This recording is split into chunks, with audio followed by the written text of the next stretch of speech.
ala habibika Mustafa ka Muhammadin wa ala alihi wa sahbihi asma'in nama ba'du. Ingkang sangat kula hormati Kiai Haji Rasyid bin Abdul Ubab bin Maimun Zubair. Seteng mriki wonten kanca-kanca alumni, wonten Kiai Manan, wonten Kiai Sulhan, wonten Pak Sukron, Pak Mukhlisin, sedanten Kiai Abdul Jalil, Kiai Muslihan, wonten Gus Sobah, sedanten ingkang kula hormati. Ini mboten niat diskriminasi, tapi niki prioritas santri sarang. Nanti kula ngaji serius 20 menit. Niki kula seneng jajar Pak sinten Sukron deh. Niki Haji Nerian sareng Mbah Mun. Dia alumni yang pernah menyombongi Mbah Mun. Pertama beliau rawuh haji dolan tengen kula. Gus, Mbah Mun mbek kula jebule terkenal kula teng Mekah niku. Kok sakit? Karena tiap wong Mekah ketemu kancane Sukron.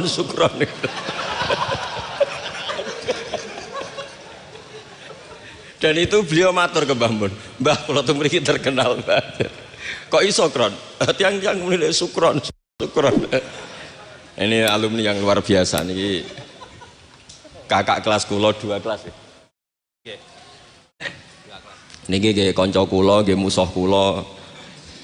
Tapi nak teng akhirat pun mboten wani musuhi kula, pun benten kelas mungkin. Mergi kula digiring kalian tiyang sing hafal Quran, ya mbake wis sing hafal jurumiyah. Mboten kelas ya, cuma nak teng akhirat mboten. Tapi tak goleki pas Quran. Nggih. Goleki. Itu goleki mangke.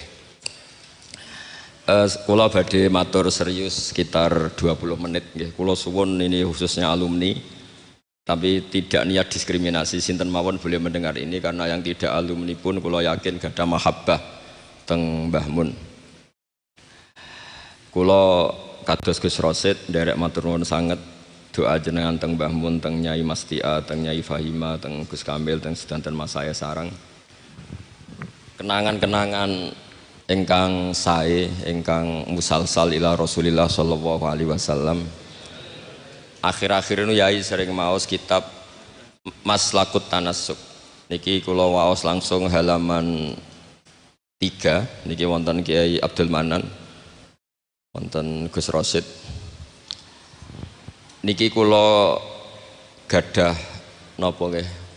Gadah unek-unek, gadah karep supados apa yang ditanamkan Mbah Mun itu jangan sampai diriwayatkan kilan al-qila wal qal, tapi sampai pada titik mudawan, dibukukan. Saya berkali-kali dapat sanad ini, dan itu tidak hanya saya, semua alumni sarang, bukan hanya alumni Anwar saja, juga semua alumni sarang karena tergabung di Madrasah Ghazaliyah. Mbah Mun ketika haji tahun 1421 dan 1422 Hijriah, niku beliau ngendikan dalam halaman 3 niku, wa qatin toba'a fi qalbi mimma fihi al-atharu thayyibah fi nafsi maka nafil marrati tsaniyah bima fihi min takhmidil ainain ghamattu fiha ainayya wa qultu la ilaha illallah wa fi akhiril karat Muhammadur Rasulullah. Terus beliau ditalkin dzikir sama Said Muhammad di tahun 1422. Kemudian kitab ini dikarang, kula balen malih, kitab ini dikarang, beliau hanya punya harapan, dan itu dikarang tahun 1422 sak sampunipun haji. Beliau wafat 1440.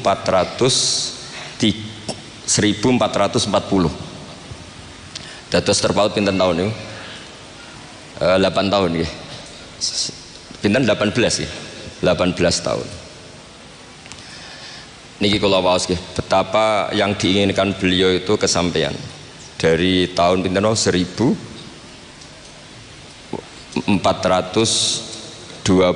sama 21 ya, sama 22, terus beliau wafat 1440, terpaut pinten 18 ya, 18 tahun. Beliau ngendikan kula maknani nggih. Niki yang sakral 20 menit. Asal Maulal Karim teng halaman 17. Saya tadi hanya sengaja bawa 7 itu angka kesayangan Mbah Mun juga karena ngikuti Quran dan hadis selalu pakai simbol angka 7. Asal Maulal Karim. Asa menawa-menawa sapa al Maulal Karim, Allah zat sing lomo iku ayasma'a, menawa-menawa ayasma'a yen to ngumpulna sapa Allah taala, yen to ngumpulna sapa Allah taala nafsi ma'a hamalatil ilm. Di saya ngarang ini semoga Allah mengumpulkan saya kata Mbah Mun ma'a hamalatil ilmi sertane wong-wong sing gawa ilmu min ulama'i hadhil ummah. Saking ulama'i hadhil ummah. Wabil akhosilan kelan khusus ulama ahlil bait atau ulama ahlil baiti ayat ma'a nafsi ma'a ulama ahlil bait.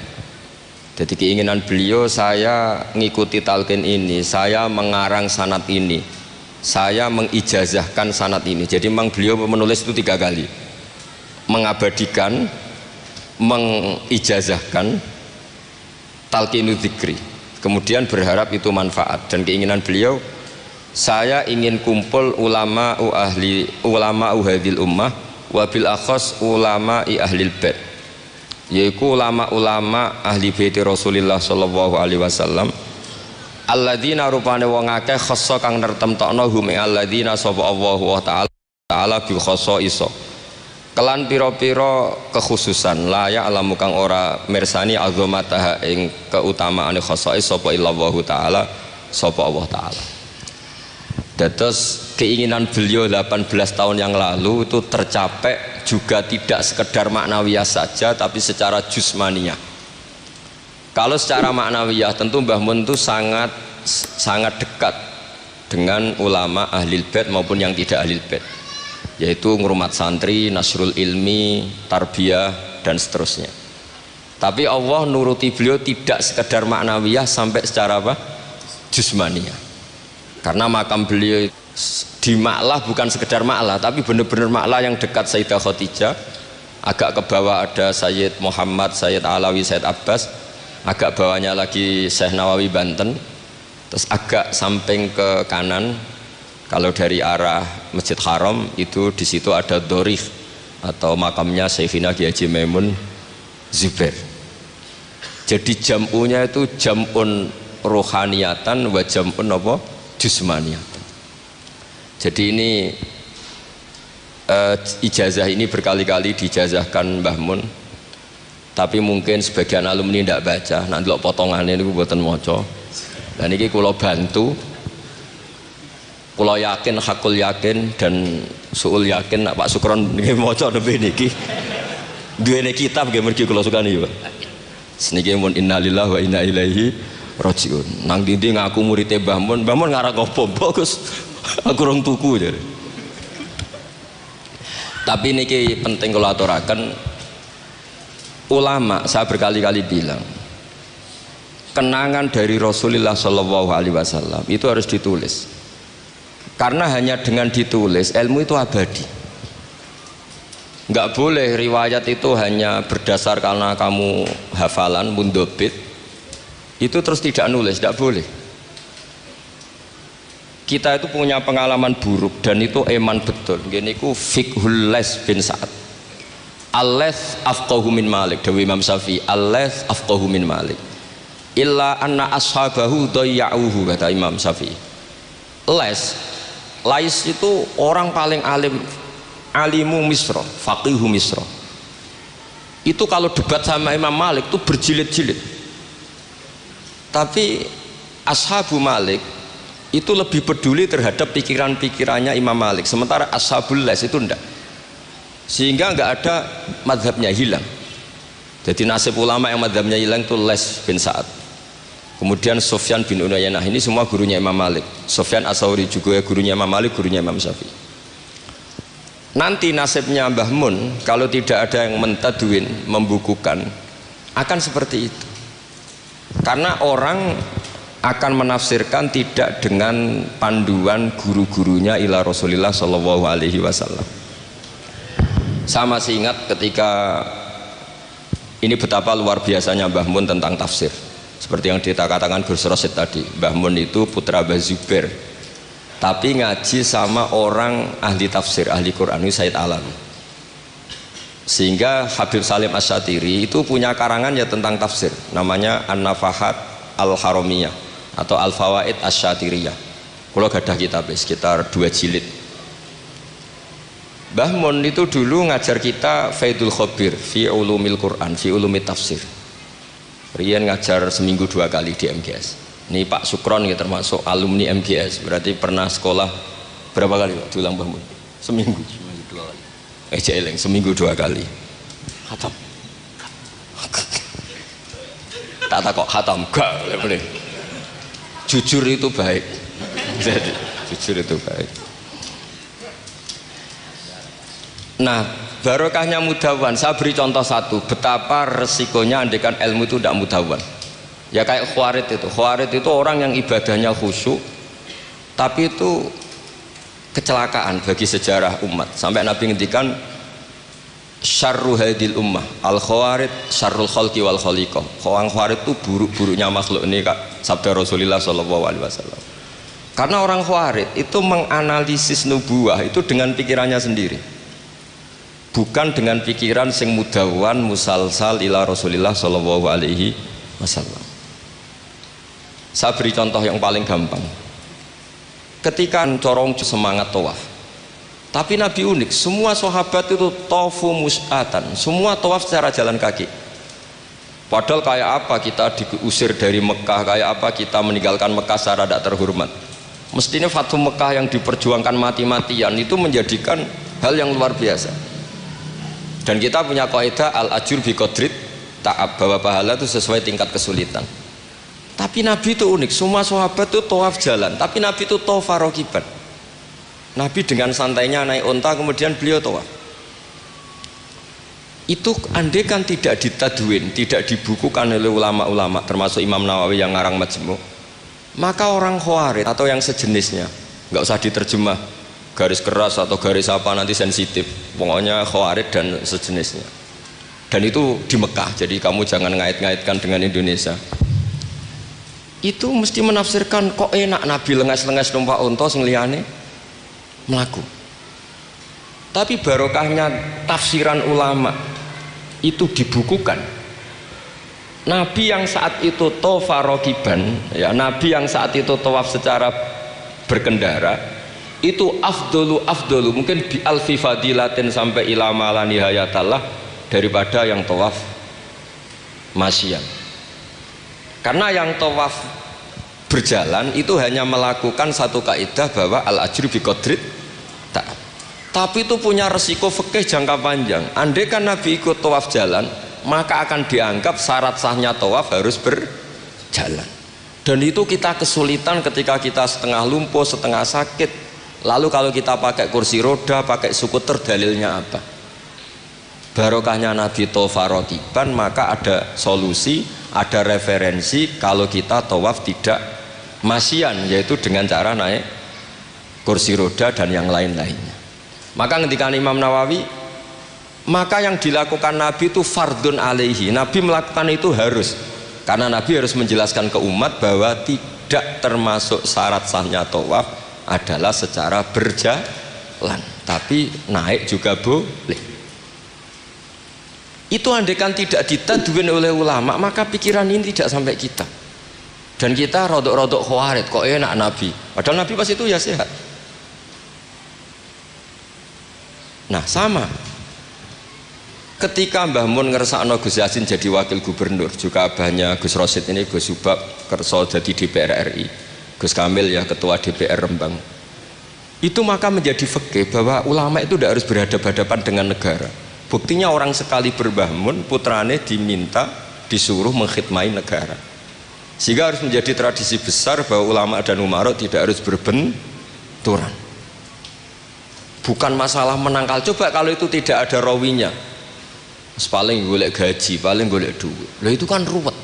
Itu tafsiran Khawarij.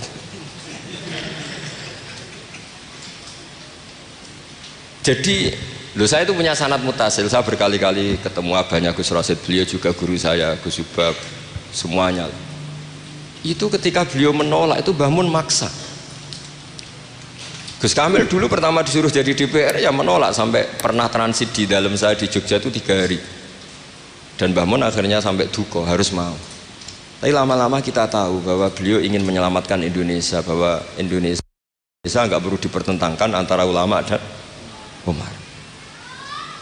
Nah, itu harus terus. Karena kalau kita ingin versi tertentu, pasti Indonesia itu chaos. Chaos itu ya chaos lah.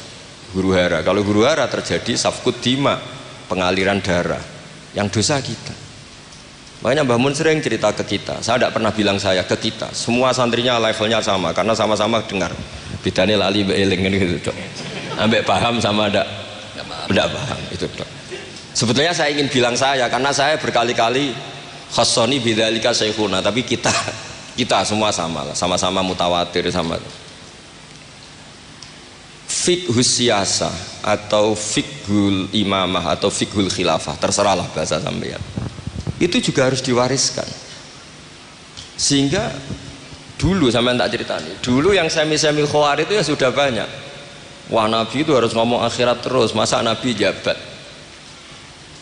Oke, dari segi jabatan itu duniawi, kesannya buruk karena jabatan itu duniawi. Tapi kalau dibalik, atardo ayyaku nasolihu tahta yadidz zalim. Kue ridho kalau orang-orang yang nggak sholat, nggak cewek, nggak istinja mimpin wong soleh. Mesti harus dibalik, harus membolehkan orang soleh yang mimpin orang dolim. Jangan dibalik, wong soleh pokoknya yang masjid kabeh wiridan kabeh dipimpin wong dolim hanya karena kamu mengharamkan politik. Jadi orang itu harus ngerti. Makanya ketika beberapa nabi itu harus kita tahu, ada nabi yang ngaji terus kayak Nabi Yahya, Nabi Isa. Ada yang nabi yang seumur-umur itu jabat kayak Nabi Dawud, Nabi Sulaiman. Kamu boleh meniru Nabi Dawud, Sulaiman jabat, tapi nggak boleh meniru istrinya 1000. Itu 4 saja masalah gitu ya. Sitok wis kudu pegatan ya gitu. Rai-rai gak meyakinkan ini satu aja sudah. Tapi itu tidak saya loh. Jadi sampai Allah menurunkan ayat am yahsudunan nasa ala ma atahum wa hum min fadli faqad ataina ala ibrahim alkitaba wal hikmata wa atainahum mulkan azima. Jadi ada orang-orang soleh yang oleh Allah disebut bahwa mereka itu jabat. Gini ku alu Ibrahim. Ada banyaklah orang-orang soleh yang jabat. Mereka adalah orang-orang yang tak kasih kitab, tak kasih hikmah, tapi ya wa atainahum mulkan azima. Nah, ketika Mbah Hashim di putra Gus Wahid jabat, dulu Mbah Wahab Hasbuwah di anak Gus Wahib juga jabat, Mbah Mun punya putra Gus Bab, abahnya Gus Rosyid dulu ya DPR RI, Gus Yasin wakil gubernur. Ini kita sebagai muridnya Mbah Mun bukan melihat urusan jabatan, urusan bahwa kita ikut berbakti sama negara.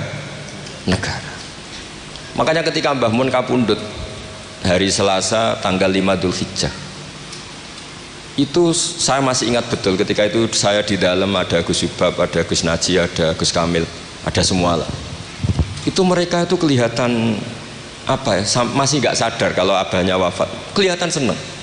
Senangnya itu karena mereka menyaksikan betapa yang diinginkan Mbah Mun itu kesampaian. Beliau-beliau ini cerita, Mbah Mun itu cerita gini, Cung, aku nak mati Jumat berarti aku wali, nak mati Selasa aku ya wong alim. Jadi berarti beliau itu milih jadi orang alim. Jadi dia rileks.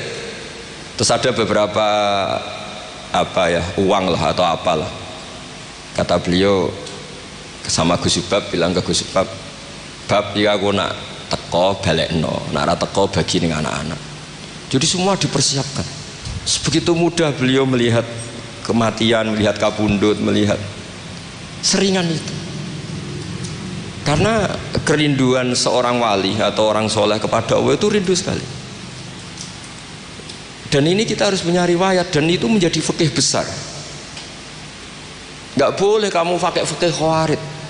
Kiai kok jabat, kiai kok kedonyan. Misalnya ono kiai wong soleh ora oleh kedonyan, terus saiki wong salat buruwe wong ra salat, kowe rido? Wong salat buruwe wong ora salat, mergo sing salat mbok kon melarat. Dadi nak fikih aja fikih khawarid. Fikih sing bener maca majmu', nak ra iso maca jerone maca judule. Ya tenan. Enak. Mungkin Pak Don ini Pak Sukron, karena dia di Mekah lebih terkenal ketimbang Mbah Mun katanya. Itu Mbah Mun sampai tertawa-tawa. Mbah jebule jenengan teng mriki terkenal kula. Kok iso kron? Lah niku tiyang tunggal dalam ini Sukron.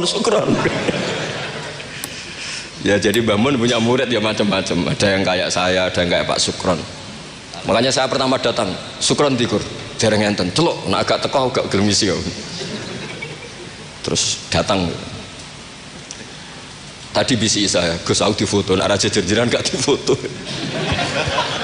Terus saya bilang gini, saya itu kalau di mana-mana sering jejer wong putih, lagi ki jejer wong ireng. Semoga ini kafarohnya saya jejer wong putih-putih. Jadi saya teruskan lagi ya.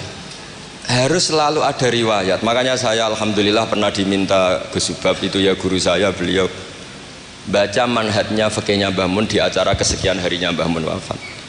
Karena saya masih ingat betul ketika di Medina saya sering digandeng Mbah Mun.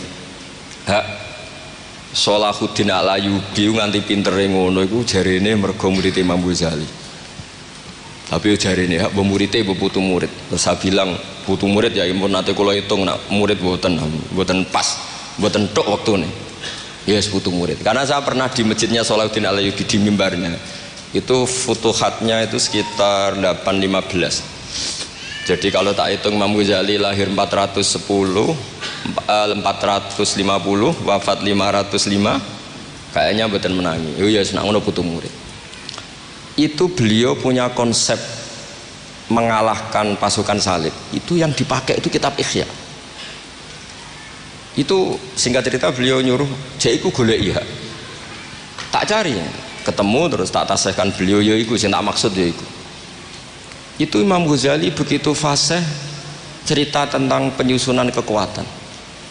Dan itu logikanya sederhana sekali dari sesuatu yang jibillah yang normal.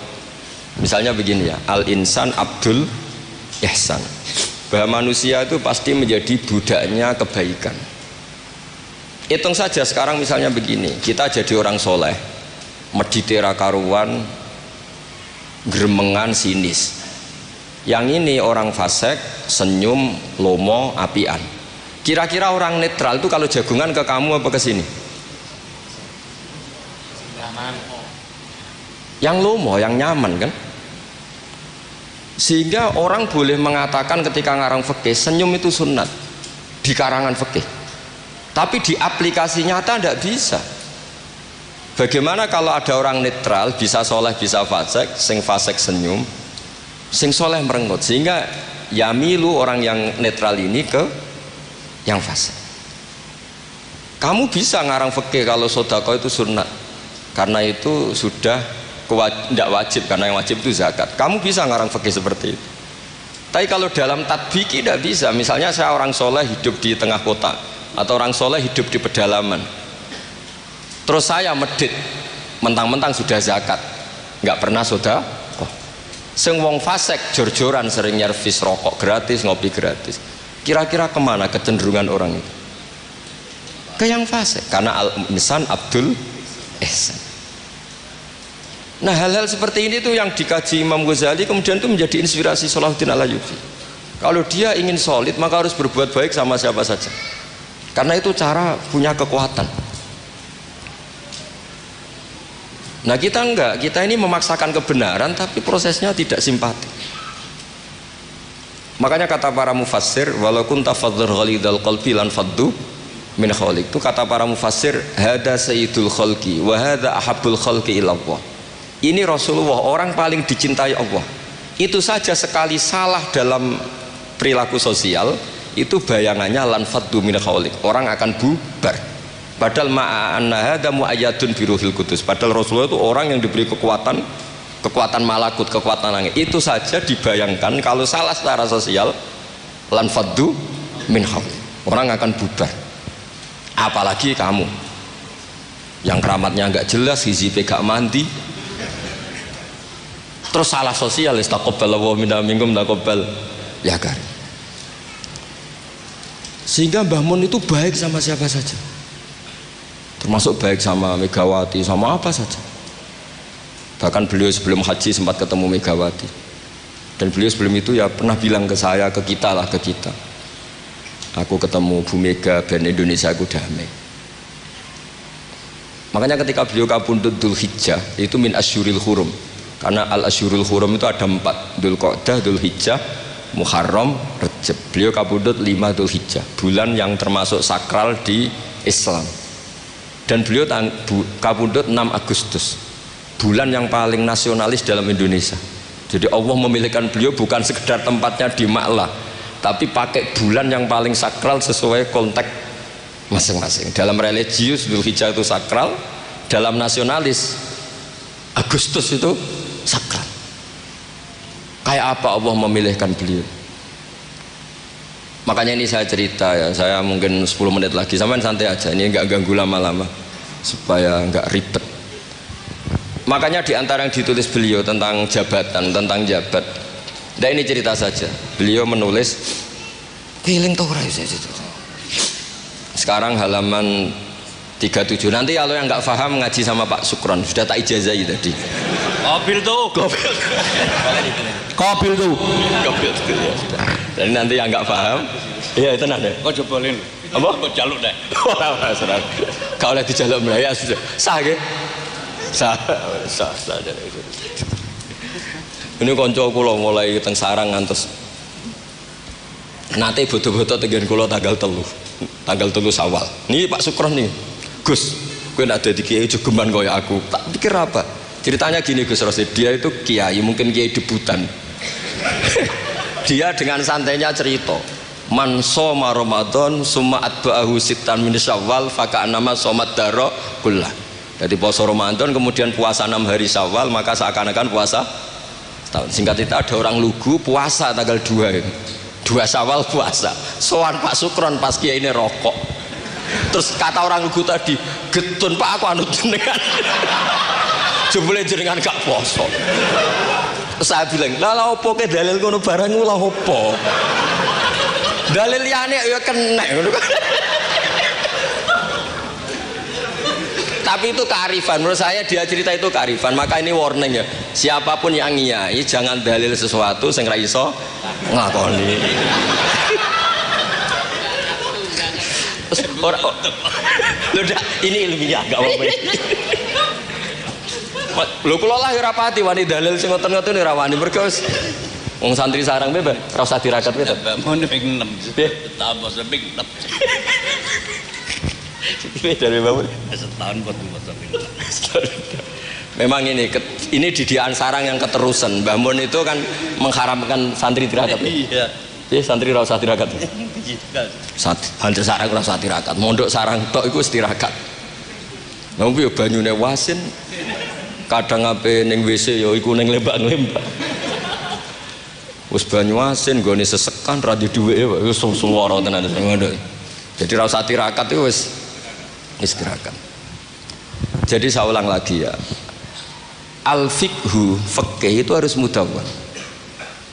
Saya yang sudah kecelok alim saja itu sering nggak tahu kalau itu tidak ditulis oleh ulama-ulama kita. Kayak tadi, kenapa Nabi tofa rokiban, padahal Nabi juga yang mengajari al-ajru bi qadrit ta'ab. Andaikan Nabi tidak tofa rokiban, maka kita akan kesulitan nyari referensi bagaimana hukumnya tawaf pakai kursi roda. Barokahnya mudawwan dianalisis oleh Imam Nawawi dan seterusnya bahwa Nabi tofa rokiban adalah wajib bagi beliau untuk memberi pelajaran bahwa itu sah. Coba kalau nggak ada penjelasan itu, mungkin orang menduga-duga Nabi ku piye dipek menangi dewe, khawarit sama nanti pikiran. Dan itu harus ada yang mudawwan. Sama seperti Nabi Daud, Nabi yang jabat, Nabi Sulaiman, Nabi yang jabat. Supaya jabatan itu tidak tunafis solahiyah, bahwa jabat itu tidak berlawanan dengan kesolehan. Nyatanya banyak orang soleh yang jabat. Tentu yang tidak jabat lebih banyak. Isra tak belo. Sekolah Pak Sukron dia soleh tapi buatan jabat. Cuma soleh sampai kuat ngantek kapan ya ora roh. Nah sini yang halaman ini terakhir, masih 7 menit ini, 37. Hada summa idza nazarna ilal adarisan. Kula waca. Bismillahirrahmanirrahim. wal mamlakatani al ukhrayani allatani mazalata qaimataini ilal yaum ani al mamlakatal hasyimiyah al urduniyah wa mamlakatal maghrib tawallahuma al hasaniyuna aidan. Artinya Mbah Mun cerita bahwa banyak orang-orang soleh bahkan min dzurriyyati Rasulullah sallallahu alaihi wasallam dan mereka jabat jadi raja, yaitu pasnya di Maroko adalah rajanya Al Hasani, apa? Hasani. Juga di Ordon di Jordan itu rajanya Al Hasani.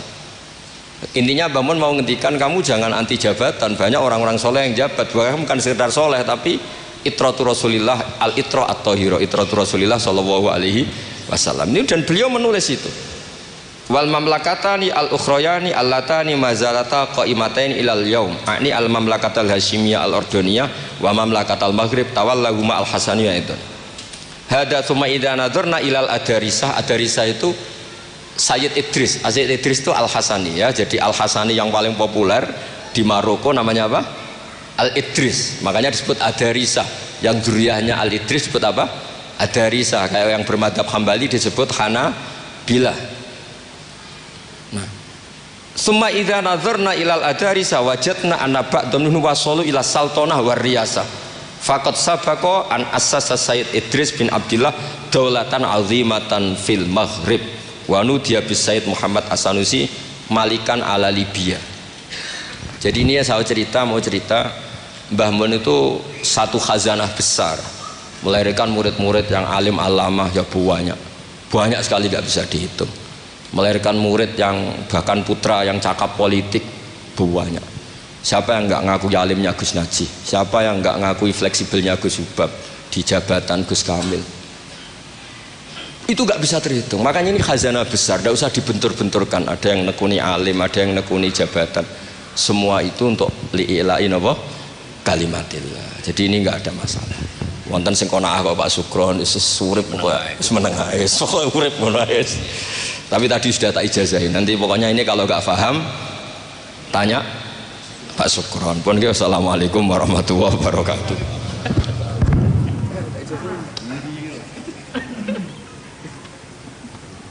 Oh, tunggu saya sepuh.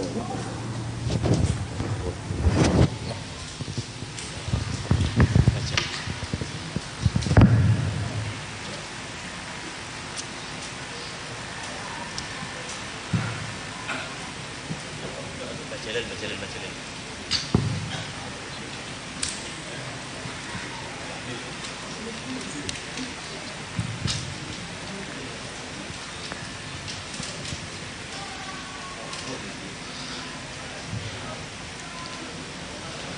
Bapak-bapak, ibu-ibu, saudara-saudara yang Allah muliakan, mekaten pencerahan saking panjenenganipun Al-Alim Al-Alamah panjenenganipun Ki Haji Baudin Nur Salim ingkang sampun bedah pola pikir dan tindakan panjenenganipun Ki Maimun Zubair.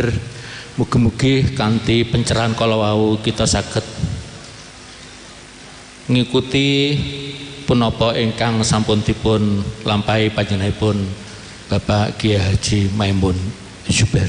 Dumateng panjenenganipun Rama Kiai Baudin Nur Salim kula aturaken matur nuwun sak kadha-kadhahipun. Bapak Ibu sedherek ingkang Allah mulyakaken, acara ingkang terakhir inggih menika penutup doa. Saderengipun doa dipun waos, kula minangka pembawa acara mbok bila anggen kawula mimpin acara wonten ing dalu punika wonten khilaf lan